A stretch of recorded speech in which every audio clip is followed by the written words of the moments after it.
ভালোবাসা কাকে বলে আমি জানি না, কিন্তু কারোর জন্য যদি মন খারাপ হয়, কাউকে যদি সবসময় ফিল করা হয়, কারোর সাথে ভাবনার মিল, মতের মিল, কাউকে সব সময় মনে, কারোর কথা মনে পড়া, এরকম যদি কিছু হয়, তাহলে আমি তোকে ভীষণ ভালোবাসি দীপু। আমার সবসময় তোর কথা মনে হয়, আমি সবসময় তোকে মিস করি, সবসময় তোকে ফিল করি। এটা কবে হয়েছে আমি জানি না, আর এটা যখন আমি বুঝতে পারলাম তখন আমি বুঝলাম তুই ছাড়া আমার চলবে না দীপু, আমি বাঁচবো না, আমি মরে যাবো দীপু, আমার ফিরে দিস না প্লিজ। মিতু,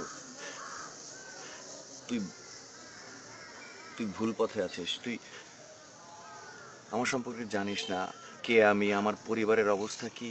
আমি কিচ্ছু জানতে চাই না দীপু, আমার কিচ্ছু জানার দরকার না। আমি শুধু জানি তোর মতো এত ভালো বন্ধু, তোর মতো এত ভালো মানুষ আমি কোথাও পাবো না, প্লিজ আমাকে ফিরে দিস। ভেবেছিলাম কোনোদিনও তোকে বলবো না, কিন্তু আজ বলতে হচ্ছে। ভালোবাসা আমার কাছে বিলাসিতা ছাড়া আর কিছুই না। আমার বাবা কৃষক,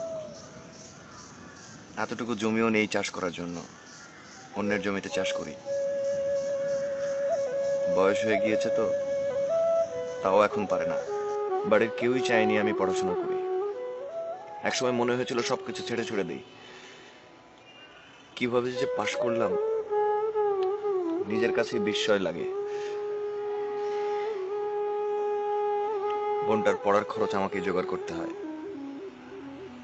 পাগল হয়ে যাই বোনটার পড়ার খরচ জোগাবার জন্য।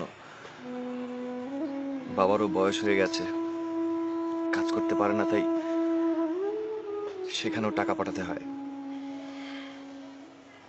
এই অভাবের দুনিয়ায় নিজের কাছেই নিজেকে বোঝা মনে হয়। তোকে বলে বোঝাতে পারবো না অভাব কাকে বলে। কত রাত যে না খেয়ে ঘুমিয়েছি তার কোনো হিসেব নেই। আমার কাছে জীবনটা হচ্ছে স্রেফ যোগ বিয়োগ আর গুণ ভাগের খেলা। বোনের ভালো বিয়ে, বাবার কষ্ট দূর করা, মায়ের ছেঁড়া কাপড় বদলে দেওয়া, এগুলোই আমার কাছে স্বপ্ন। এটা ছাড়া আমার আর কোনো লক্ষ্য নেই। এই যে ভালো ভালো জামা কাপড় দেখছিস, এগুলো তো সব আমার বন্ধুদের। সেদিনই তো দেখলি, ভাগ্যিস শফি আমার গা থেকে খুলে নেয়নি। খুলে নিলে তো বুঝতেই পারতিস। তাই বলে কি অভাবের জন্য মানুষের জীবন থেমে যাবে? মানুষ কি ভালোবাসতে পারবে না? এসব হয় না রে।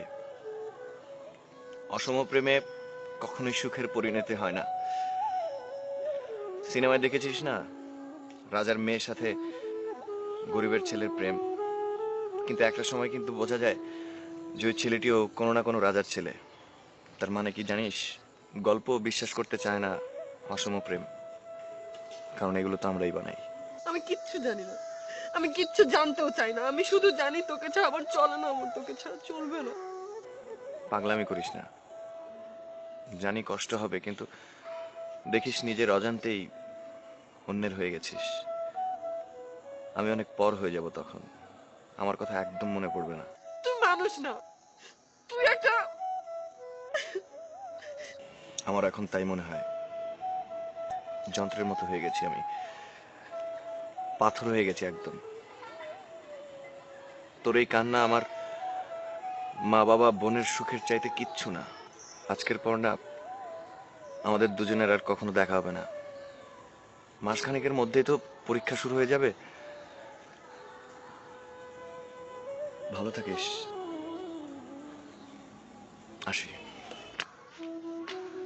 দীপু দাঁড়া, দীপু আমার একটা কথা শুনে যা।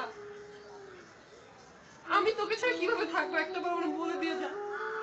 তোর না হয় আমার ছাড়া চলবে, তুই না সুখে হবি, আমি কি করে থাকবো তুই আমাকে বলতে পারিস একটা বার? দীপু দাঁড়া।